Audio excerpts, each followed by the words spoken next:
नमस्कार मंडळी, अथर्व रेसिपीजमध्ये आपल्या सर्वांचं स्वागत आहे. आज आपण पिठल्याच्या वड्या कशा बनवायच्या ते बघूयात.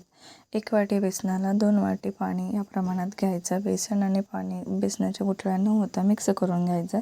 त्यानंतर लसूण, हिरवी मिरची, कोथिंबीर, जिरं, ओवा याचं पाणी न घालता ठेचा बनवून घ्यायचा. त्यानंतर एका कढईमध्ये तेल गरम झाल्यानंतर मोहरी चांगली तडतडू द्यायची. मोहरी तडतडल्यानंतर तयार ठेचा घालून परतून घ्यायचं. त्यानंतर त्याच्यामध्ये हळद, हिंग आणि मीठ घालून घ्यायचं. सर्व मिश्रण मिक्स झाल्यानंतर त्याच्यात तयार मिश्रण हलवत ओतून घ्यायचं. त्याच्या गुठळ्या होऊ द्यायच्या नाहीत. मिश्रण चांगलं घट्ट झाल्यानंतर गॅस बंद करून 5 मिनटं झाकून ठेवायचं. 5 मिनटानंतर गरम मिश्रण एका ताटात काढून थापून घ्यायचं. त्याच्यानंतर त्याच्यावर ओलं खोबरं, कोथिंबीर घालून थोडंसं दाबून घ्यायचं.